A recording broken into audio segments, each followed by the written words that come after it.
En el Evangelio según San Marcos, capítulo 11, San Marcos capítulo 11, verso 27 al 33, puestos en pie. Vamos a leer la palabra del Señor en su nombre. Marcos capítulo 11, verso 27. Y dice así: Volvieron entonces a Jerusalén, y andando él por el templo, vinieron a él los principales sacerdotes, los escribas y los ancianos, y le dijeron: ¿Con qué autoridad haces estas cosas? ¿Y quién te dio autoridad para hacer estas cosas? Jesús respondiendo les dijo: Os haré yo también una pregunta, respondedme, y os diré con qué autoridad hago estas cosas. ¿El bautismo de Juan era del cielo o de los hombres? Respondedme. Entonces ellos discutían entre sí diciendo: Si decimos del cielo, dirá: ¿por qué pues no le creísteis? Y si decimos de los hombres, pero temían al pueblo, pues todos tenían a Juan como un verdadero profeta. Así que respondiendo dijeron a Jesús: No sabemos. Entonces respondiendo Jesús les dijo: Tampoco yo os digo con qué autoridad hago estas cosas. Hasta aquí la lectura. Vamos a orar. Padre, te damos gracias por este tiempo que estamos en tu presencia, y rogamos que nos hables lo profundo de nuestro corazón. Señor, que tu palabra edifique, que tu palabra transforme, tu palabra abra los ojos. Oh Señor, solo tú puedes hacer esto. Pedimos, Señor, que hagas milagros entre nosotros y maravillas en medio de tu pueblo. Señor, que tu nombre sea honrado y nosotros podamos también adorarte. Gracias. Límpianos también por medio de tu palabra. En nombre de Jesús. Amén. Tomen asiento. El título del mensaje de hoy es Conflictos de autoridad. El tema número 1 que estamos enfrentando hoy y que enfrentaremos en el futuro es el tema de la autoridad. Antiguamente este tema estaba fuera de toda discusión. La autoridad en la casa era el padre. Y por ejemplo decía al hijo: hijo, si no quieres vivir de acuerdo a las normas de esta casa, así que te pediría que te vayas, porque aquí tienen que obedecerse las normas y yo soy la autoridad y tienes que arreglarte por tu cuenta fuera de la casa. Eso era indiscutible y muchos que estaban en desacuerdo con su papá se iban de su casa, hacían su vida solo, de manera independiente. Otros se sujetaban a las normativas de la casa. Pero en Argentina recientemente se sancionó una ley que dice que a los 18 años un chico ya es mayor de edad, pero que los padres deben mantenerlo hasta los 21. De pronto los padres encontraron que su autoridad era cuestionada por el Estado. Tienes el deber, según la ley, de mantenerme hasta esa edad, aunque ya es mayor de edad a los 18. En la escuela la autoridad era la maestra, la profesora, el director, la directora. Y los padres estaban del lado del docente. Sin embargo, hoy la situación ha cambiado. En Salta se hizo una consulta con 2.000 maestros. El 90% de los maestros manifestó miedo de ser agredidos por sus alumnos. El 48% de los maestros dijo que se sentían desprotegidos. El 42% dijo estar preocupado por la falta de interés de los alumnos. En una encuesta que se hizo a los docentes en 17 provincias, el 70% de los docentes manifestó que estaba preocupado por los hechos de violencia física cada vez más frecuente. Aquí entró en conflicto la autoridad del docente y los padres. Algunos padres irrumpen en la escuela y amenazan con golpear al profesor o a la maestra por una mala nota que le puso a su hijo. En Buenos Aires, la provincia de Buenos Aires, cada día, una vez cada día del año, 3 maestros son agredidos físicamente, son golpeados por sus alumnos. Argentina lidera el rating de violencia escolar de América Latina. De todos los países de América Latina, el que tiene más violencia es Argentina. La ley 26.618, promulgada el 21 de julio del 2010, estableció el matrimonio igualitario entre el mismo sexo y que entró en conflicto esta ley con la ley de la Biblia, tanto en el Antiguo como en el Nuevo Testamento. Es un problema de autoridad. En el Antiguo Testamento, en Levítico 20:13 dice: si alguno se ayuntare con varón como con mujer, abominación hicieron, ambos han de ser muertos, sobre ellos será su sangre. Y otras versiones traduce el mismo texto. Si un hombre se acuesta con otro hombre, como si ese hombre fuese una mujer, ambos han hecho algo detestable, ellos deben ser ejecutados. Su sangre caerá sobre sus propias cabezas. Es decir, que la homosexualidad era condenada con la pena de muerte igual que el homicidio. Si uno mataba a una persona, tenía que ser ejecutada.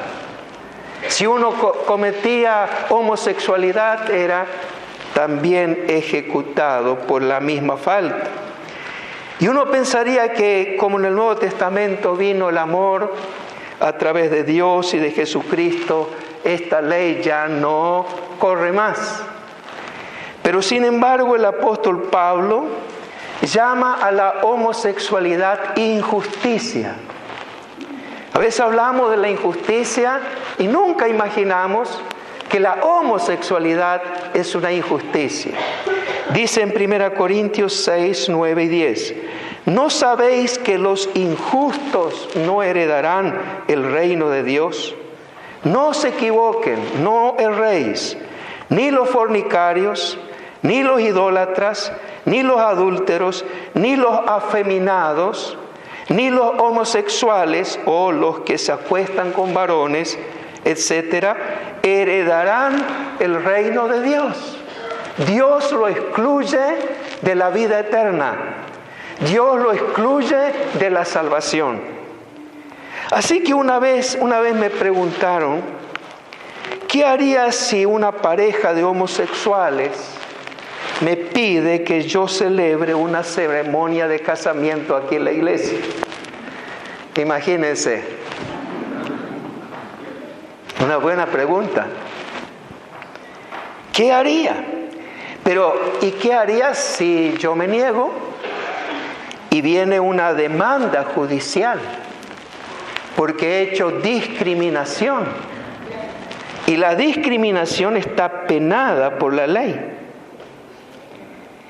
Y yo le respondí que mi posición no va a cambiar como no cambié cuando me presionaban tantas veces que celebre casamientos o matrimonios con matrimonios mixtos. Es decir, que uno es creyente y otro inconverso, uno cree en Dios, el otro no cree en Dios. Uno es cristiano, el otro no es cristiano. Como la Biblia dice, no os unáis en yugo desigual con los incrédulos, porque ¿qué compañerismo tiene la luz con las tinieblas? ¿Qué compañerismo puede tener Dios con el diablo? No se unan en yugo desigual. Y a mí me querían obligar que tenga ceremonia de casamiento con matrimonios mixtos. Y mi posición en esto ha sido firme. Me gané enemigos, pero no podía ir en contra de lo que Dios ha establecido.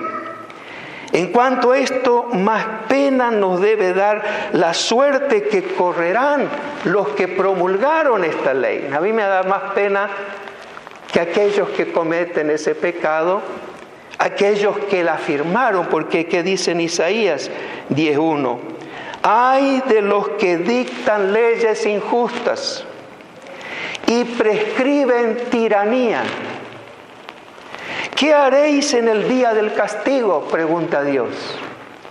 ¿A quién os acogeréis para que os ayude cuando venga de lejos la destrucción, el asolamiento? Quiere decir que hay una sentencia de parte de Dios, castigo de parte de Dios para aquellos que promulgan leyes injustas. Y aquí claramente Pablo considera una injusticia la homosexualidad. ¿Qué podemos hacer en estas situaciones de tal indefensión? Es decir, estamos indefensos. Se les quitó la autoridad a la policía. Se les quitó la autoridad a los docentes. Se les quitó la autoridad a la iglesia. Se les quitó la autoridad a los padres. Al ciudadano que quiere circular libremente por las calles. A los empresarios y a los comerciantes. La libertad del comercio. ¿Qué hizo Jesús? En el texto que hemos leído en esta mañana, quiero mencionar 3 cosas acerca de cómo Jesús enfrentó el conflicto de la autoridad. Porque Pablo dice que toda autoridad viene de Dios. Y el que resista a la autoridad, a lo establecido por Dios, resiste. Entonces, si hay una autoridad, tenemos que respetar la autoridad, tenemos que obedecer la autoridad. Pero ¿qué pasa cuando la autoridad va en contra de la ley misma de Dios? Y aquí Jesús se encuentra en esa situación. Jesús defendió los intereses de Dios. Dios, cuando estableció el templo como lugar de adoración, quiso que sea un lugar de oración para todas las naciones del mundo, no solamente una nación. Por eso Jesús repitió las palabras de Dios cuando dijo: mi casa, casa de oración será llamada para todas las naciones. Pero en lugar de ser un lugar de adoración y de oración, se convirtió en un gran shopping. Entonces, en el templo se cambiaban las monedas romanas, que tenían la imagen del César, por monedas del templo. Y sacaban ciertas ganancias para eso. Cuando uno iba a orar al templo, de pronto se escuchaba cambio, cambio, cambio, cambio, cambio dólar, ¿verdad? Cambio moneda, moneda, moneda. Y estaba ahí, ¿cierto? El otro dice: a las palomas, las palomitas. Vendo paloma, paloma para el sacrificio, vendo, vendo, vendo. Vendo ovejita, vendo ovejita. Linda la ovejita, compre, compre, Señor. Entonces quería orar y decía: vendo, vendo. Jesús tomó un látigo y, hablando vulgarmente, lo sacó a patadas todo. Lo sacó, pero dice: mi casa, casa de oración será llamada. Casa de oración. Jesús no podía dejar las cosas como estaban. No era su responsabilidad, sino la responsabilidad de cuidar el templo y evitar que pasen estas cosas de los sacerdotes. Pero no lo pudo soportar, no pudo aguantar. Estuve leyendo sobre la situación política y económica de los tiempos de Jesús. Y probablemente fue peor de la que nosotros hemos vivido alguna vez en Argentina. Jesús llamó a su generación adúltera y perversa, pero no hizo ningún movimiento ni comentario en contra del gobierno de Herodes, ni de la injusticia social de su tiempo. No denunció a los gobernantes, no hizo manifestaciones, no hizo piquetes con sus discípulos para parar las caravanas. No detuvo y puso carteles frente a distintos lugares del gobierno o se opuso a la terrible opresión e injusticia. Había miles y miles de desocupados que pasaban hambre. Cuando nosotros vemos que había 5.000 hombres, sin contar las mujeres que Jesús dio de comer, la pregunta es, ¿qué hacían esos hombres ahí? ¿Por qué no estaban trabajando? Porque tenían que estar en su trabajo. Ellos no tenían trabajo. Una situación terrible. Jesús podía haber denunciado, podía haber hablado de justicia social, de distribución, pero Jesús no se ocupó de esto. Él, cuando se trató del honor de Dios, la honra de Dios, reaccionó.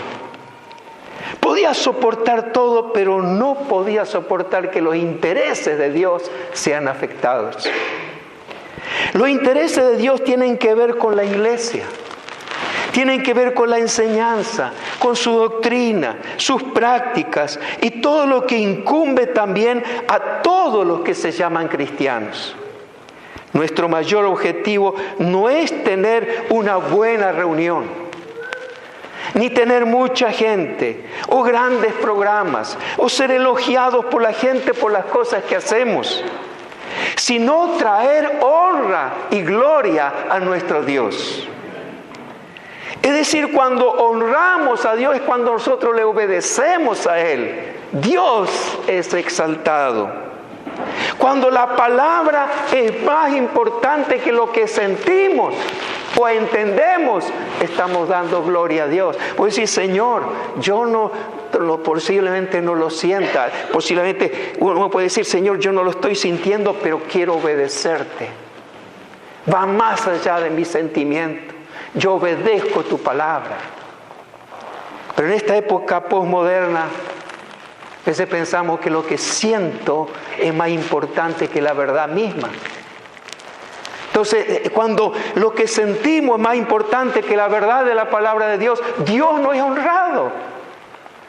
Porque los sentimientos van y vienen y cambian continuamente, pero la palabra de Dios permanece para siempre. La palabra de Dios permanece.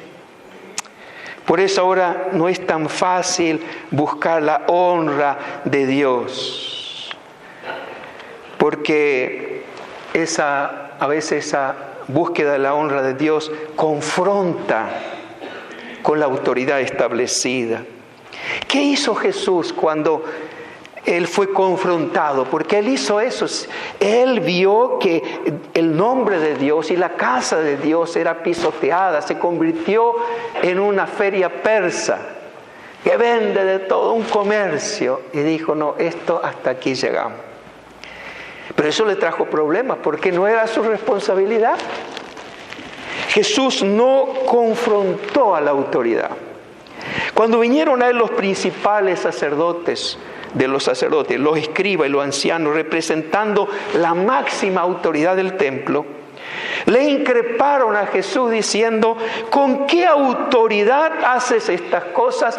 ¿Y quién te dio autoridad para agarrar un látigo y echar a todos? ¿Quién te dio esa autoridad? Jesús podía responderle: ¿saben qué? Mi Padre, que es Dios, Él me dio autoridad. Y yo tengo esta autoridad, y con la autoridad que recibí de mi Padre, porque el Padre y yo uno somos, como Él dijo en otra ocasión, podía decir las mismas cosas. Yo tengo autoridad más que la que tienen ustedes.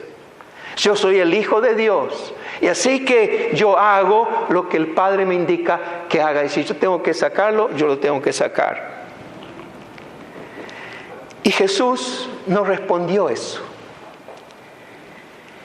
Porque ellos podrían decirle: eso no es posible, porque Dios mismo dio claras órdenes a Moisés, que Moisés enseñara al pueblo que los responsables del templo no eran de la tribu de Judá, porque Jesús era de la tribu de Judá, sino de la tribu de Aarón.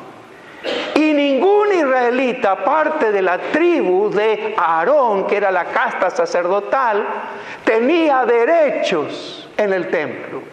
El único que podía entrar en el lugar santísimo era el sacerdote de la línea de Aarón.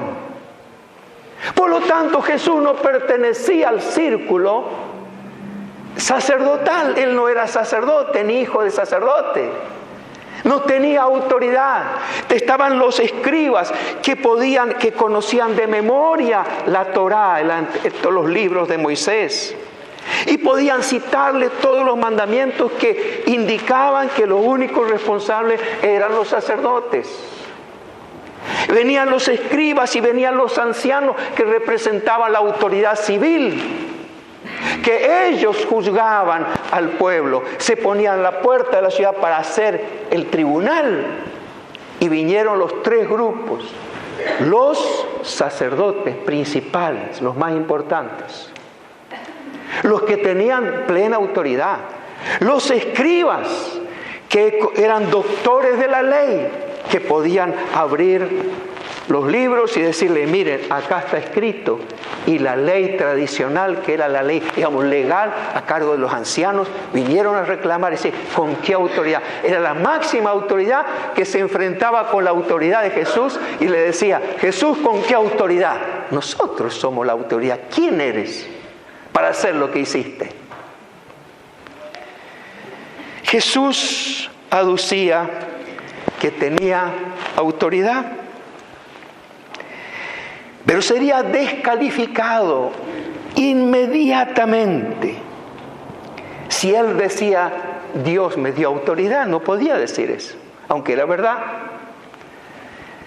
Así que él cambió su campo de batalla. No planteó la batalla donde querían plantearla sus enemigos, sino en otro lugar, el lugar donde sus enemigos eran más débiles. Podemos decir los grandes estrategas, incluso Napoleón Bonaparte. Él, cuando estudiaba Napoleón Bonaparte el campo de batalla, veía el terreno, estudiaba y las posiciones y dónde se podía posesionar el enemigo, y buscaba el mejor lugar para antes de entrar en combate. Y en ciencia militar siempre el consejo es buscar los mejores lugares para posicionarse mejor, para poder vencer en una batalla. Y Jesús entonces cambia, no le responde así. Yo les diré con qué autoridad, bien, yo le voy a decir con qué autoridad hago estas cosas. Pero si me responden a una pregunta, sí le voy a decir. El bautismo de Juan era del cielo, viene de Dios, o invento de los hombres. Y ellos entonces empezaron, se reunieron en el grupo y dice: ¿qué le vamos a responder? Si decimos que es de Dios, que viene del cielo, nos va a decir, ¿y por qué ustedes no creyeron a Juan? Porque Juan vino a predicar el arrepentimiento. Ellos ni se arrepintieron, ni cambiaron, y decían que Juan estaba loco, que estaban en contra de Juan, el Bautista. Pero si decimos que de los hombres, que es un invento de los hombres, que simplemente la gente lo reconoció, él no vino de Dios, era un hombre que estaba viviendo en el desierto, se vestía con piel de camello, que comía langosta, en vez de comer comida sana, qué sé yo, ahí estaba. Era un rayado, pero toda la gente que estaba alrededor consideraba a Juan un profeta, un enviado de Dios. Y si ellos decían que era de los hombres, que simplemente les pareció que era profeta, se venía todo en contra de ellos y serían descalificados como autoridad. Entonces dijeron a Jesús, ¿y qué responden? No lo sabemos. No lo sabemos. Jesús, fíjense que cambia. Él no le responde directamente, sino que le lleva a otro campo donde ellos no podían responder sinceramente lo que pensaban. Cuando un niño tiene capricho y patalea y grita, algunos padres se enfrentan al niño y hay una confrontación entre el autoritarismo del niño que quiere hacer algo, el capricho, y los padres que quieren que haga otra cosa. Y entonces a veces una confrontación, te dije que lo hicieras, si no te voy a fajar, lo fajan y se ponen más rebeldes y se pone la situación difícil. Pero si con sabiduría los padres cambian el eje y cambian el punto de acción y le dicen, ay, mira qué lindo es esto para vos, mira esto para vos, un caramelito, ¿te gusta? Se desactiva. Ustedes ven que los perros también, cuando están... Uno si les deja que se embronquen, después no lo pueden controlar. Pero si antes que empiecen a reaccionar ya los tranquilizan, tranquilo, entonces pueden dominar la situación. Lo que hace el Señor es precisamente cambiar completamente. Esta semana recibí de un médico amigo que vive en Nicaragua, se llama Santa María Silas, y él, José Santa María, me mandó esto que me pareció, lo que hizo un padre con su hija, me pareció muy interesante.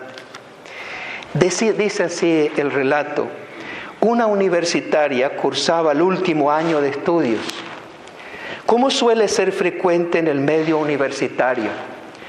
La chica pensaba que era de izquierda y como tal estaba a favor de la distribución de la riqueza. Tenía vergüenza de su padre, un empresario exitoso. Él era de derecha y estaba en contra de los programas comunistas. La mayoría de sus profesores universitarios le habían asegurado que la de su papá era una filosofía equivocada. Por lo anterior, un día decidió enfrentar a su padre. Le habló del materialismo histórico, de la dialéctica, de Marx, tratando de hacerle ver cuán equivocado estaba en defender un sistema injusto. En eso, como queriendo hablar de otra cosa, su padre le preguntó, ¿cómo van tus estudios? Cambió, No le respondió acerca de la política, sino cambió. ¿Cómo van tus estudios? Van bien, respondió la hija con orgullo, muy orgullosa y contenta. Tengo promedio de 9. Me cuesta bastante trabajo, prácticamente no salgo, no tengo novio y duermo 5 horas al día, pero por eso ando bastante bien y voy a graduarme en tiempo. Entonces el padre le pregunta, ¿y tu amiga Melissa? ¿Cómo le va? Y la hija respondió muy segura, bastante mal. Meli no se exime porque no alcanza 6. Apenas tiene 4 de promedio. Pero ella se va a bailar cada semana, pasea, fiesta que hay está presente, estudia lo mínimo y falta bastante. No creo que se reciba este año. El padre, mirándola a los ojos, le respondió: entonces habla con tus profesores y pídeles que le transfieran 2.5 de los 9 tuyos a ella. Esa sería una buena, equitativa distribución de notas, porque así los dos tendrán 6.5 y se graduarán juntas. Indignada, ella respondió: ¿estás borracho? Me rompo la madre por tener 9 de promedio. ¿Te parece justo que todo mi esfuerzo se la pasen a una vaga que no se esfuerza por estudiar? Aunque la persona con quien tenga que compartir mi sacrificio sea mi mejor amiga, no pienso regalarle mi trabajo. Su padre la abrazó cariñosamente y le dijo: bienvenida a la derecha.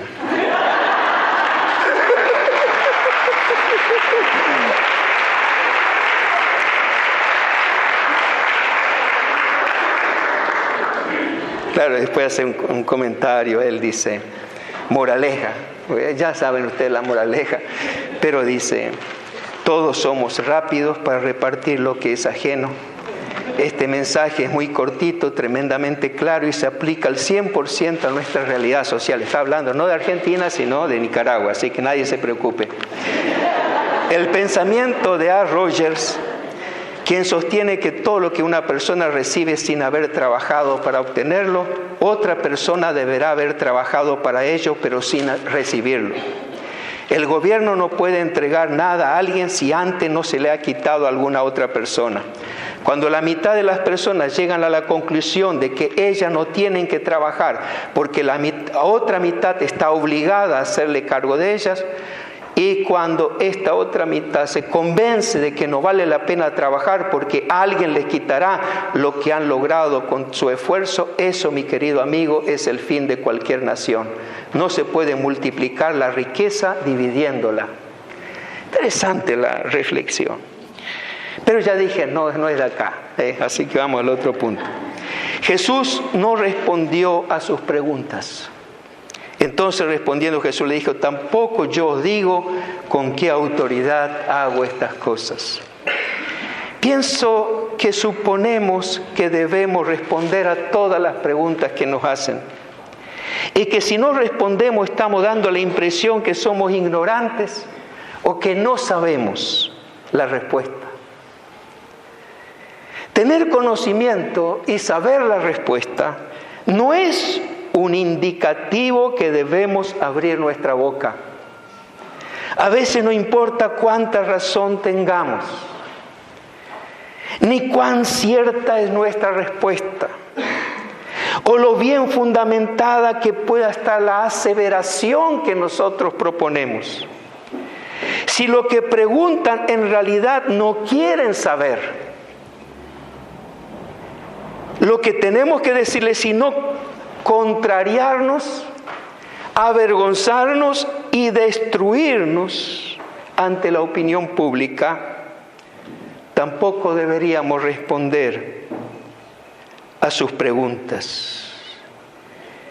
Si no tendríamos que responder tampoco a sus preguntas, si los que preguntan no tienen interés en saber la verdad, sino en confirmar sus propias ideas o sus propios prejuicios. La Biblia está llena de referencia a la importancia de mantener cerrada la boca en ciertos momentos. Alguien dijo: es por eso que Dios nos dio 2 oídos y una boca, para que oigamos más y hablemos menos. A veces hablamos lo que no tenemos que hablar. Tenemos una sociedad cuyos valores, límites y pensamientos están en conflicto con la autoridad de Dios. Y en consecuencia tienen conflicto con la autoridad. En la familia, en la educación, en el orden público, en la iglesia, en todo hay conflicto. Pero Jesús nos ha llamado para establecer un nuevo orden, nuevas prioridades, nuevos valores, nuevos principios. Por eso Jesús dijo que somos la luz del mundo. Y una luz no es para estar en la oscuridad, no es para que la tapemos. La luz es diferente a las tinieblas. No se mezcla con las tinieblas. Una cosa es la luz, otra cosa es la oscuridad. Y donde hay luz no puede haber oscuridad. Entonces no podemos vivir de acuerdo al mundo, al pensamiento del mundo que está en tinieblas. La Biblia dice que todo el mundo está bajo el maligno y está en tinieblas. Y la iglesia está para transformar al mundo por el poder del Evangelio. ¿Cómo podemos transformar al mundo si somos iguales al mundo, si pensamos como el mundo, si actuamos como el mundo? Se transforma cuando uno tiene algo diferente, cuando es diferente, cuando tiene otra propuesta.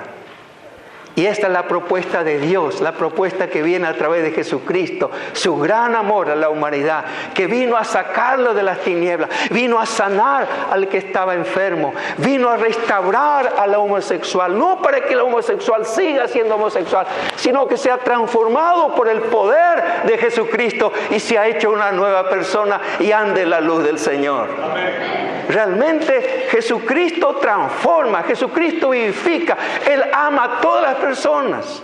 Al más grande pecador lo ama porque lo quiere restaurar. Es el mensaje glorioso que tenemos que seguir predicando. Hasta que todos sepan que hay vida en Jesús. Hasta que todos sepan que hay esperanza en Jesús. Gloria sea su nombre. Y hasta que todos sepan que hay perdón en Jesús y nueva vida. A Él sea la gloria. Amén. Vamos a ponernos de pie. Amén.